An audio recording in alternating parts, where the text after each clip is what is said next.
edge of the Milky Way galaxy on a neutral moon called Resca Prime. The Grand Interstellar Accord Summit opened its shining doors to representatives of over 50 alien civilizations. The vast crystal hall pulsed with soft blue light, and creatures of all shapes and sizes moved about, exchanging greetings, trading knowledge, and signing treaties.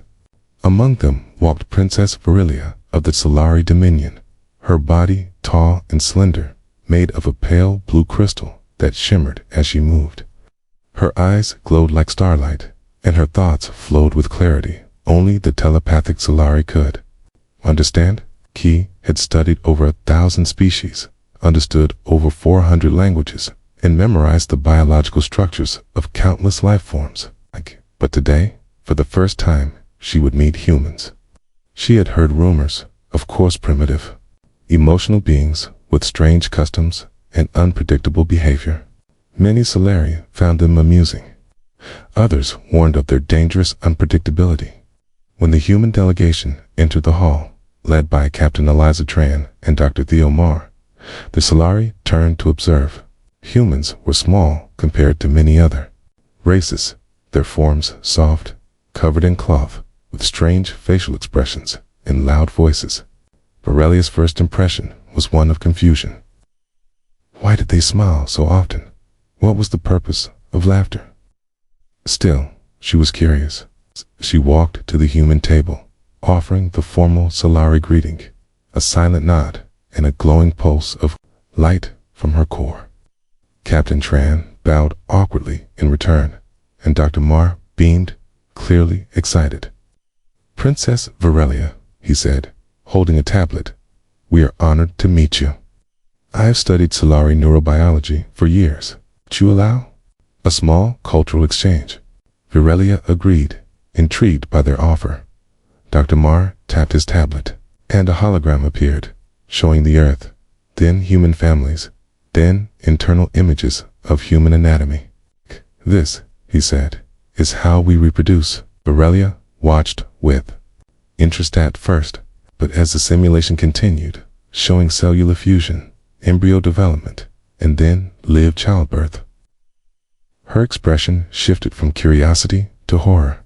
Her mind rang out in shock. Her light flickered sharply, and she stepped back with a sudden wave of disgust. Lies, she shouted, her voice rising with a psychic vibration that echoed across the entire hall. The chatter of other species stopped. A heavy silence fell. You expect me to believe your young are formed like that? Inside a living body? Through unregulated cellular merging? Her voice quivered between disbelief and offense. The humans looked stunned. Captain Tran stepped forward, trying to explain. It's natural for us, she said gently. Our bodies are made for it. But Virelia wasn't listening. The concept defied every law of Solari science. Her species grew offspring in crystal birthing chambers, carefully managing each genetic sequence with precision and control. Random gene merging, no psychic bonding at birth, exposure to pain and infection during something as sacred as creation. Cade was madness. Virelia turned, her long cloak trailing behind her as she left the human table, retreating into a private corridor. Dr. Marr started to follow, but a Solari guard blocked his path. In the private chamber, Virelia paced, her mind spun with questions. How could such a species survive such chaos? What kind of life could come from something so uncontrolled? And worse, why did her own heart tremble, not just with disgust, but with curiosity? The sound of her communicator chirped. It was her father, the Solari sovereign. He had felt her psychic outbursts from across the stars. Are you safe? He asked.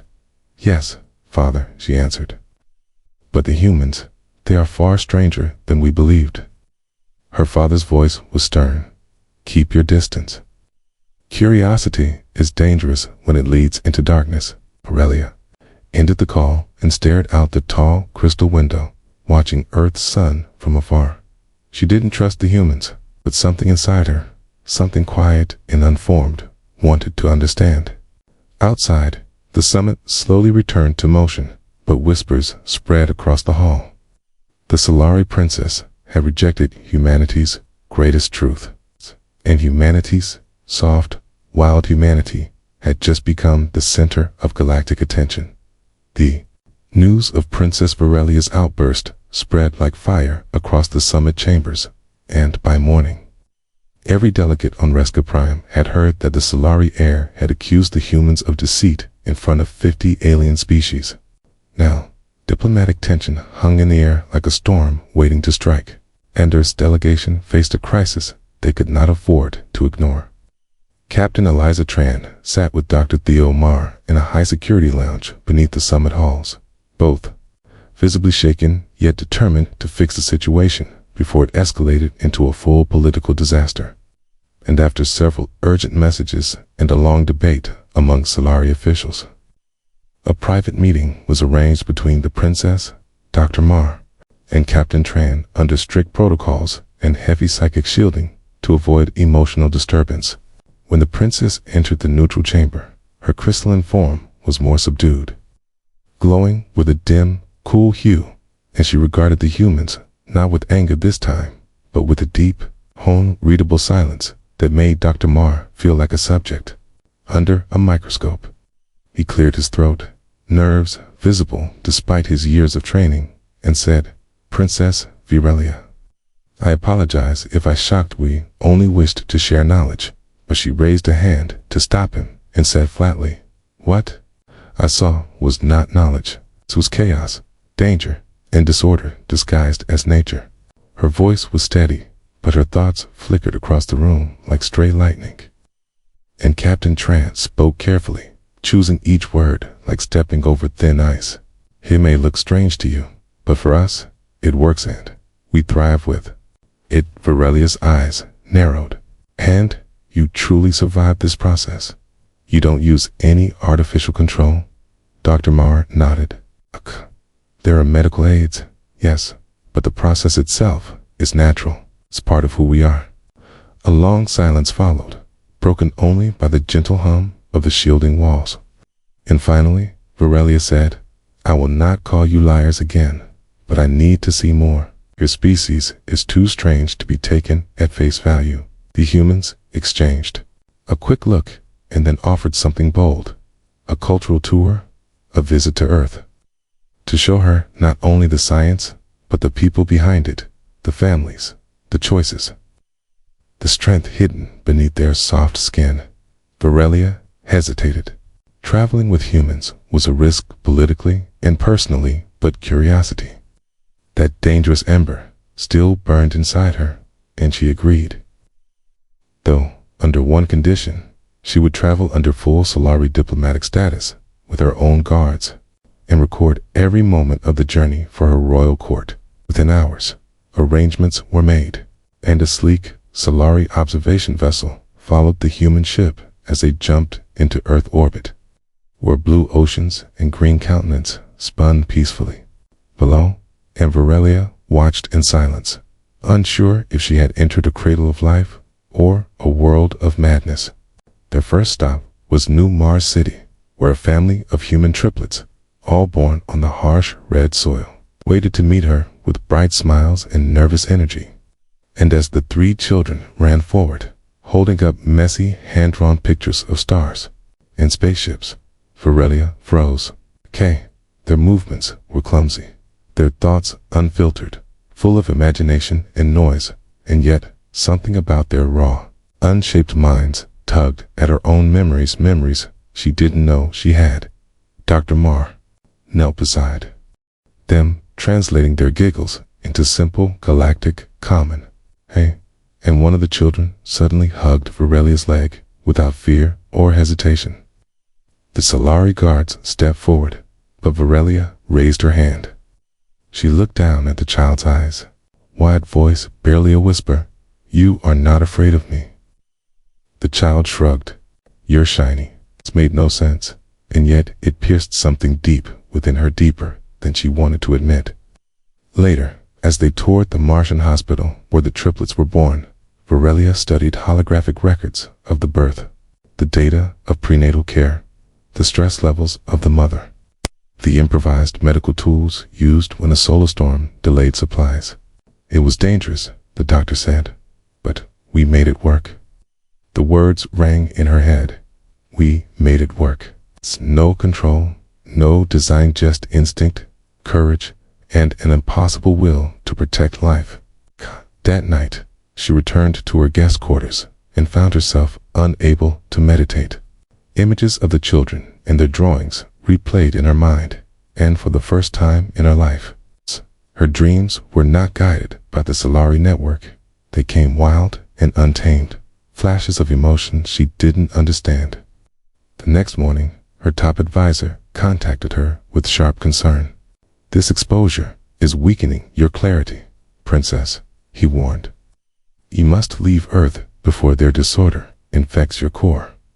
But Varelia didn't respond immediately. Spig. She only looked out her window at the sunrise over Mars and said softly, I think I need to understand more. Meanwhile, on Earth, political whispers grew. Some Solari officials claimed the humans had seduced the princess. Others said she was gathering data for a future conquest. Still others wondered if she was starting to change in ways that could never be undone. The tension reached a peak when Varelia received a formal summons from her father, the Solari sovereign, demanding her return for psychic recalibration. A rare and serious procedure meant to restore mental harmony, but she refused. I have not lost clarity, she replied through official channels. I have gained perspective. Her refusal sent shockwaves through the Solari court. Akana, no heir had ever disobeyed a sovereign order. On Earth, her human hosts were both honored and deeply worried. If the Solari took this as a betrayal, the fragile peace between species could collapse. Captain Tran urged Varelia to reconsider, but the princess stood firm. You showed me your truth. I will not return to my people with a lie. And so, the journey continued, but now with eyes watching from all corners of the galaxies, some in hope, others in fear, and with every passing hour, Varelia walked deeper into the unknown, guided not by logic, but by something strange and powerful that the humans had called, in their soft, messy language, wonder. Princess Varelia sat in silence aboard the observation deck of the Solari escort vessel that hovered in low orbit over Earth, her thoughts racing faster than the satellites spinning below her. And although her expression remained calm and still, like carved crystal, her mind was filled with questions that refused to be silenced. The kind of questions her people had long considered dangerous, unclean, or worse, human. Since her first visit to Mars and the shocking experience of watching unruly children play, laugh, and embrace without psychic discipline or guidance, something inside her had begun to shift. Not physically, not visibly, but deeply and uncomfortably, within, like a small crack forming in what had once been perfect glass. The sovereign had sent a second message, more forceful this time, demanding that she return home for recalibration, but she had delayed her response, choosing instead to continue her visit to Earth under the close watch of both Solari officials and human representatives. And now, after days of observation and growing confusion, she had agreed to meet one of Earth's foremost reproductive scientists at a natural birth facility near the equator. As her small diplomatic craft descended through Earth's atmosphere, she watched clouds scatter and oceans stretch out like living art. And when the ship touched down on a quiet landing platform surrounded by green trees and singing birds, she was already trying to prepare herself, even though she knew deep down that no amount of study or telepathic shielding could truly prepare her for what she was about to witness. Dr. Lena Ortega greeted her with a calm voice and gentle smile, offering no sudden movements, only a quiet welcome and a brief history of the facility, explaining how the center was used not only for childbirth, but also for educating medical students and training support teams for emergencies and deep space missions. Varelia listened carefully, but said little, her glowing eyes scanning every chart, every screen, every soft-skinned nurse and technician moving with practiced ease. Finally, Dr. Ortega turned to her and said, "There is a mother giving birth. Now, if you wish to observe from a safe and respectful distance, of course." The princess gave a single nod, hiding the sudden twist in her chest that she could not explain, and followed the doctor through several hallways until they reached an observation room with a wide glass window and a quiet, sound-filled panel that offered real-time audio without disturbing those on the other side. The room beyond was small and dimly lit, a warm space filled with calm voices, clean instruments, and soft music playing in the background, and in the center of it all lay a woman strong, sweating, gripping the sides of a padded platform as two nurses helped her breathe through the pain. Varelia stood frozen as she watched, eyes fixed on the rise and fall of the woman's chest. The subtle tremble of her limbs, the quiet encouragement from a partner standing beside her, and the repeated waves of discomfort, pressure, and exhaustion. There were no sterile chambers, no guided thoughts, no precision instruments performing calculated gene alignment, just muscle, breath, blood, and something far more difficult to explain. "Why does she suffer?" Varelia asked quietly, unable to keep the question from escaping. Dr. Ortega folded her hands. "Because life takes effort. This is how we give it, and in the end, it's worth every second." The next moment shattered Varelia's understanding completely. There, before her, the child was born, wriggling, crying, covered in fluid, and utterly alive, placed immediately into the arms of the exhausted but smiling mother, who held the newborn close with tears in her eyes and a shaking laugh that filled the room, something no sensor could measure. The sound hit Varelia like a wave, and before she realized it, her knees had buckled slightly, and she grabbed the edge of the window frame, light in her crystal form flickering in erratic pulses as her guards stepped forward in alarm. I'm fine," she managed, though her voice trembled. The sight was too real, too raw, too full of vulnerability and strange power.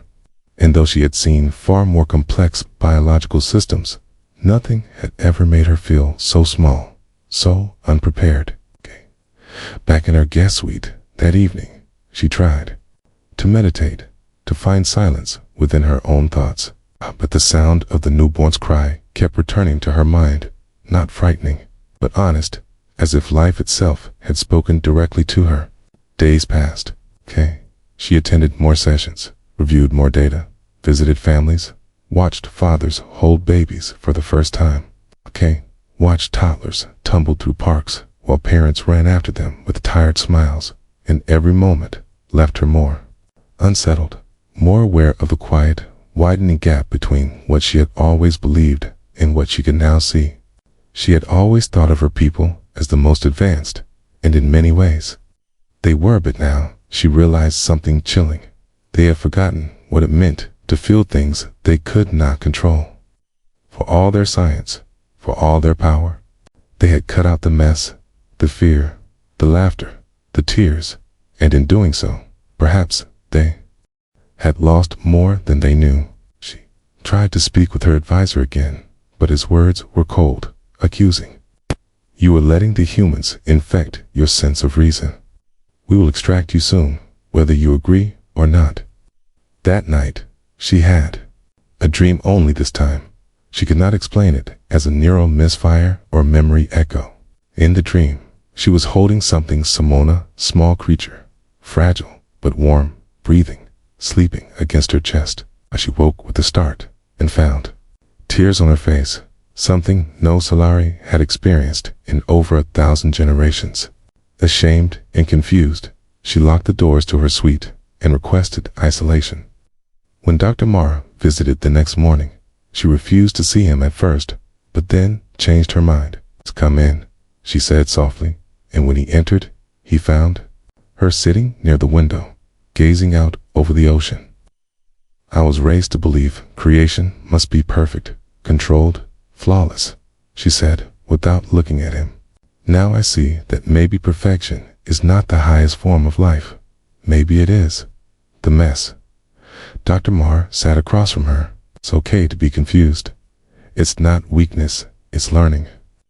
She turned to him then, and he was surprised to see something close to fear in her eyes. But what if I learn so much that I no longer fit among my people? He gave a small smile. Then maybe you'll help them grow, too. The silence between them was no longer heavy, it was full of quiet understanding. But just as the moment settled, an urgent message arrived from the Solari fleet. A warship had entered Earth's orbit without approval. Her father had come in person. Aurelia stood slowly, her entire form glowing now, not with fear, but with a decision.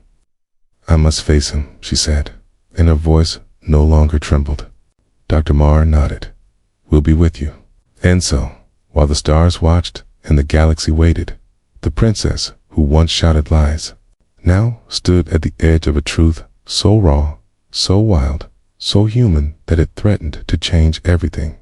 The Solari warship, silent and enormous, canked above Earth like a shadow from another world, its black crystal hull reflecting starlight as though it were carved from the edge of space itself. And every human satellite station, and ship within range had gone quiet, watching, waiting, unsure whether this sudden arrival meant peace, warning, or something far worse. While on the planet below, Princess Aurelia prepared for the most dangerous moment of her life. She had never faced her father directly in conflict before. Not like this, not as a dissenter, not as someone whose mind burned with doubt and images of messy, crying, laughing children, images that refused to fade, no matter how hard she tried to push them down. And though her guards still stood at her side, their loyalty now felt like a cage more than protection. She had changed, and they hadn't. When the summons came, it was not sent by words or signals, but by a deep psychic pulse that only the Solari could feel, a command wrapped in authority, echoing in her core, impossible to ignore. Ran with that summons, the warship opened its landing corridor, a swirling gate of energy at its base awaiting her arrival. Captain Tran and Dr. Marr offered to accompany her, but Aurelia refused. This is a Solari matter, she said, though her voice lacked the sharpness it once carried. I must go alone, or they will see weakness. And so, dressed in her finest crystalline robes, each layer designed to amplify mental clarity, she stepped aboard a transport pod and rose into the sky, the Earth shrinking below her as she ascended into the belly of the Solari flagship, where silence reigned like a cold god. The interior was a cathedral of precision, no loose objects, no ambient sounds, only the quiet pulse of pure, ordered thought flowing through the ship's systems. And when she entered the hall of presence, she found her father waiting alone. At the center, his form more brilliant than hers, taller, surrounded by a floating crown of energy that shimmered with his unmatched psychic mastery. You have gone too far, my daughter, he said without emotion. You exposed yourself to chaos, You let primitive thoughts infect your clarity. Aurelia stood still. I did, and I saw something I never knew was missing. Her father's glow dimmed slightly, a subtle sign of disapproval. You witnessed pain, confusion, weakness. That is not creation. That is corruption. She shook her head. It is creation. It's just not the kind we understand. They suffer, but they also love. They fear, but they hope. Their minds are loud, but they are full of life. We have forgotten what that feels like. The sovereign's voice grew colder. They breed like animals, without control, without guidance. They risk defects, instability, emotional trauma. We have erased those things for a reason. You erased more than that, Aurelia said, quietly. You erased choice. You erased wonder. You erased the part of life that cannot be programmed. The air around them tightened. The ship's walls seemed to vibrate as the sovereign's mind flared in response. You are no longer clean, he said, and that word clean struck her harder than a weapon. Then maybe I was never meant to be, she replied.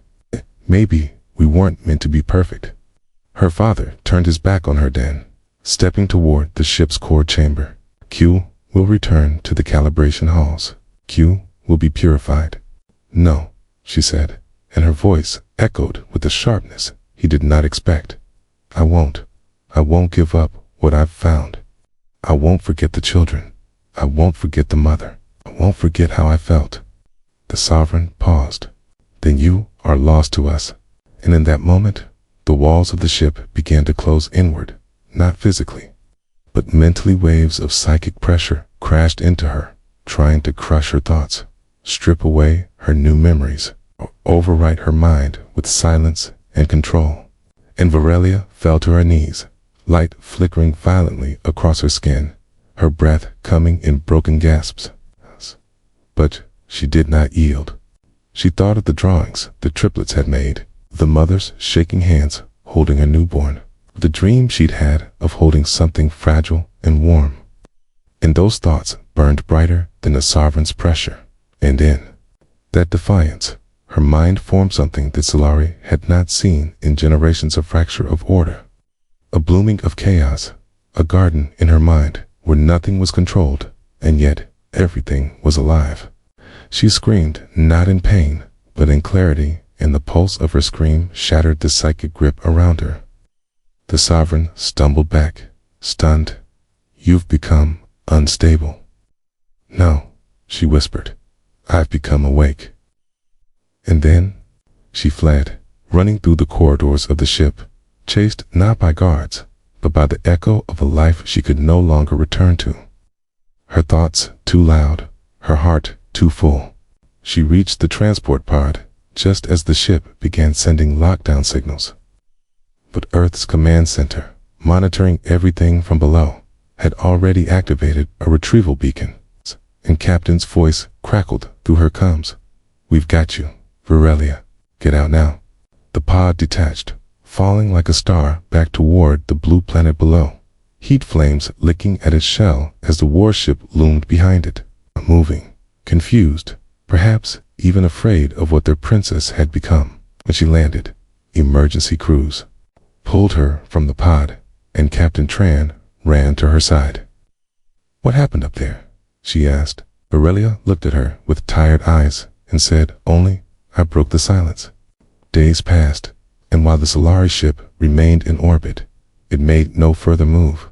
No attacks, no retrieval, only silence, as if it too were unsure what to do next. Varelia remained in protective care, monitored by Earth and Solari mediators alike, but her body showed no signs of psychic damage.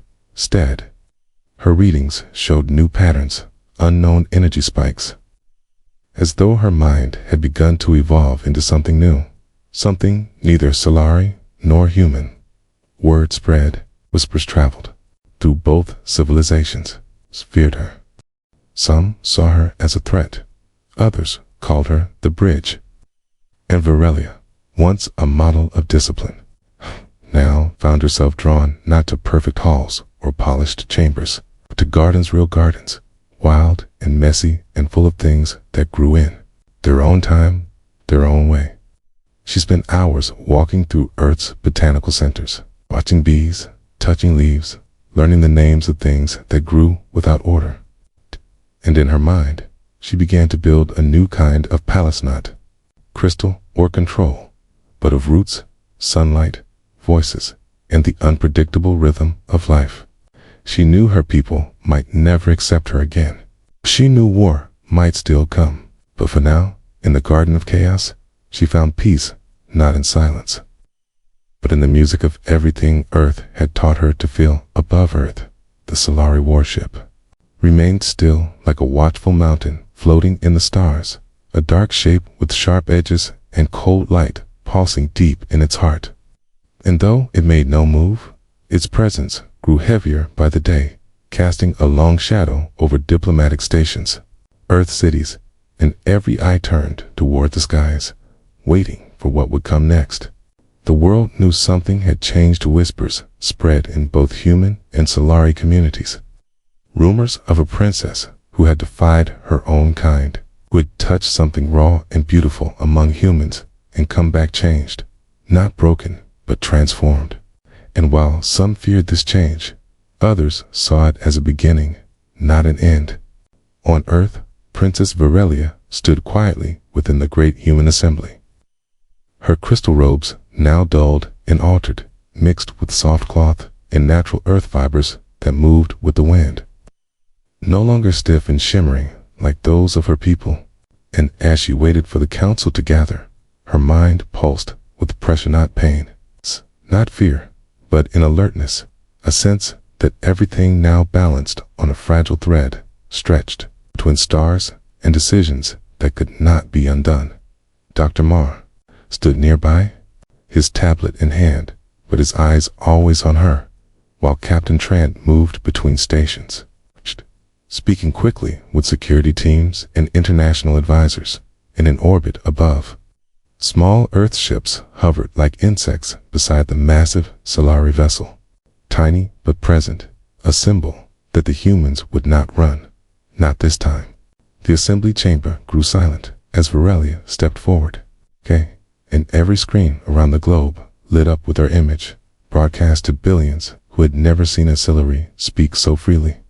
"I am Princess Virelia of the Silari Ascendancy," she began, her voice calm but not cold, "and I stand before you, not as a ruler, but as someone who has seen both worlds and cannot forget what she has seen." She spoke of the mother she had watched give birth, the children who played without fear, the laughter that echoed in parks and homes, the tears that flowed during pain but were not hidden or erased.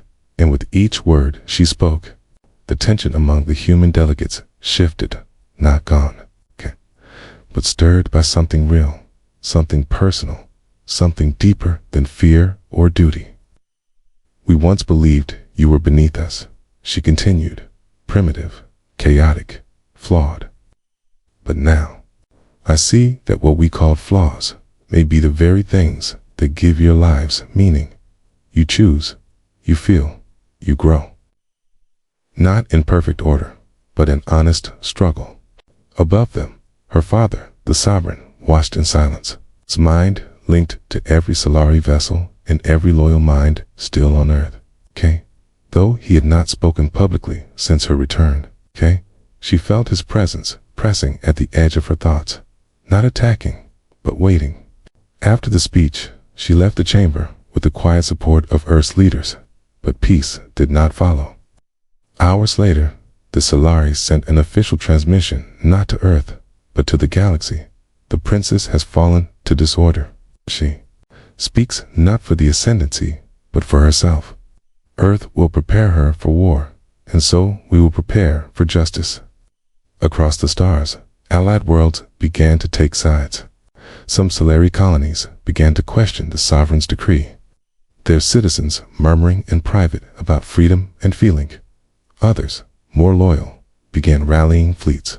Earth defense systems moved to high alert, but still, no shot was fired. Not yet. Virelia knew the tension could not hold much longer. One spark could turn all of this into war. And so, she made a choice. She would not hide. She would go up not as a prisoner, not as a traitor, but as a voice. She requested transport to the warship. Earth resisted at first, fearing a trap, but she insisted, "I must stand there. If I run, they win. If I stand, maybe, just maybe, they will hear me." With great caution, and under the eyes of every global media channel, she boarded a shuttle and ascended once again into the dark mouth of her people's flagship. This time, the halls did not welcome her. They pulsed with rejection. Her own name had become a curse among the loyal. Yet when she entered the sovereign's chamber, he was there calm, still, surrounded by elite minds humming with ment. Perfect unity, 1,000 voices linked in one. "You return," he said, and his voice carried no anger, only inevitability. "You return to fall." "No," she said, stepping forward. I returned to stand. And then she reached out, not with words, not with weapons, but with her mind. She opened the gates of her thoughts and let them flow. The memories of Earth, the chaos, the beauty, the emotion, the uncertainty, the raw truth of living with risk and love and fear all at once. Her mind became a window, not a weapon. And for the first time in Solari history, she shared her thoughts freely, without walls, without direction, just as they were.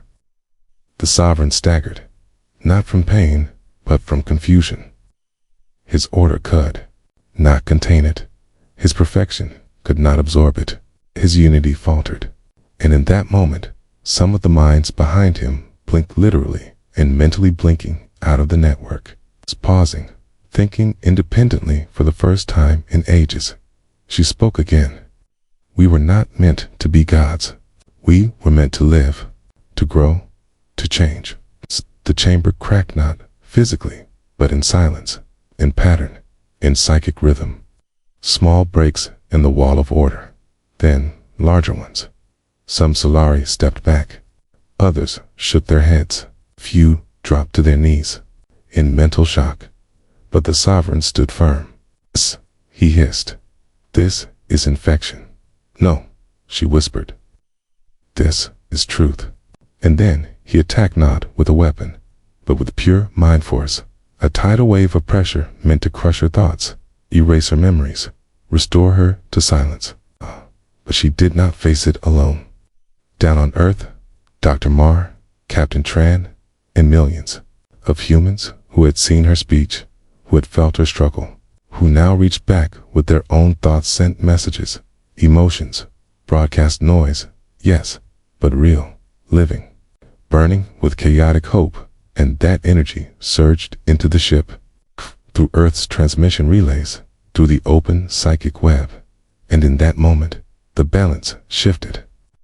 The sovereign screamed, not aloud, but through the mind, his perfect world cracking apart, as voices once linked in control now spun into freedom. He fell to his knees, not dead, not broken, but no longer alone in the tower. The ship dimmed. The pulse of unity died. Virelia stood in the center of silence that was no longer forced but earned. She looked around at those who had once followed, blindly, and now blinked in awareness. "Let us choose," she said softly. "Let us feel." And they listened, because now the garden had reached the stars. The great Solari ship above Earth no longer pulsed with strict order or perfect silence. It drifted now like a vast creature, unsure whether to breathe or sleep. Its glow softer, its unity broken, its minds scattered and confused, trying to understand what had just happened. And in the center of that transformation stood Princess Virelia, no longer only a daughter of crystal logic, but something new entirely, something between Solari and human. Her thoughts still echoing with the voices of Earth, with emotion and chaos and strange, beautiful hope. And as the sovereign lay still on the polished floor of the core chamber, his psychic armor shattered and his influence broken, the other Solari, once linked to him in perfect mental chorus, now stood quiet, separate, blinking with eyes instead of minds, uncertain and afraid, yet not panicked. Kana, for the first time in their lives, thinking their own thoughts, even if those thoughts were simple or scattered or full of questions. And when Virelia finally turned to face them, her own presence calm and bright like morning sunlight through a storm, she did not speak in power or command, but with softness, saying only, "You are free to feel now." And though most did not answer, some bowed their heads, not in submission but in understanding, while others simply walked out, lost in private thoughts, unsure where to go, but certain something had changed forever. And as Virelia stepped back into the ship's main corridor, Earth's signal pinged in her ear, Captain Tran's voice, full of relief and awe, as she asked if Virelia was safe. And she smiled slightly and said, "I think I am," before requesting immediate contact with both Earth's leaders and all Solari colony representatives willing to listen. because she knew this wasn't the end. It was only the start of something new, something fragile, something powerful. And over the next few days, stars became a meeting place for ideas that had never touched before. Solari ships uncloaked from old sectors and began drifting toward Earth orbit, not as invaders, but as visitors. Their captains, curious, confused, some cautious, some skeptical. Many simply curious to understand what had happened to the sovereign and why their perfect peace now felt like an empty box left in the corner of a forgotten room. And on Earth, the world's leaders, scientists, teachers, and children gathered across forums and broadcasts to explain what they knew, to share what they felt. And in small moments that added up like stars across the sky, the two species began learning from each other, not through treaties or weapons, but through conversation, through food shared under sunlit gardens, through music hummed without structure, through stories told without perfect clarity. And as Varelia moved between both worlds, sometimes in orbit, sometimes in open fields on Earth, she became not a queen, not a ruler, but a gardener of ideas, planting what she had learned from both sides and watching the strange, wild growth take root in minds that had never known such freedom before. And somewhere deep within the Solari ship, the sovereign remained alive, but changed. His voice no longer loud, his thoughts no longer controlling, as he walked alone through the memory halls, touching old recordings, wondering silently if, perhaps, he had missed something in his quest for perfection. And while some Solari demanded his return, others quietly stepped away from the old structure, choosing instead to form new communities on neutral stations, places where humans and Solari alike could live, not together as one mind, but beside each other as many voices. And slowly, something began to take shape, not a government, not a religion, but a movement and idea that life did not need to be clean to be meaningful, that growth did not require absolute control. And Varelia watched it all unfold with a quiet awe, knowing that she could not lead it alone, that no one could truly lead it, because this new age would be shaped not by one mind, but by millions of hearts. And still, there were challenges. Of course, Solari extremists who saw freedom as infection, humans who distrusted all aliens, small conflicts in border zones where understanding had not yet bloomed. But even in those dark corners, a light began to flicker as former warriors became teachers, as one silent minds began painting, singing, even laughing for the first time. And Earth's children, wide-eyed and fearless, became strange heroes to young Solari, who now tried to mimic their play, their dance, their endless questions. And in time, new ships were built, hybrids of Solari, crystal, and human steel, powered not just by order, but by shared emotion, by curiosity, by creativity. And on the day the first of those ships launched toward unexplored sectors, carrying both species in shared command, Varelia stood at the edge of the launch platform and felt something stir inside her. Not pride, not triumph, but something smaller and deeper, a kind of peace she had never known back when everything had been perfect. And when one of the young Solari children ran up to her, holding a crumpled sketch of the ship with a big heart drawn around it, she knelt and took the paper gently, thanking the child without words, her eyes wet, not with sadness, but with feeling too deep for words. And as the ship disappeared into the stars, its engines leaving behind a soft, golden trail, Varelia turned to the others behind her, human Solari, and many still unsure what they were, and said, "This is not the end of the story. This is only the birth of something new." And across the worlds, people listened, not in perfect unity, but in quiet excitement, their hearts ready not for answers, but for the chance to write the next part together.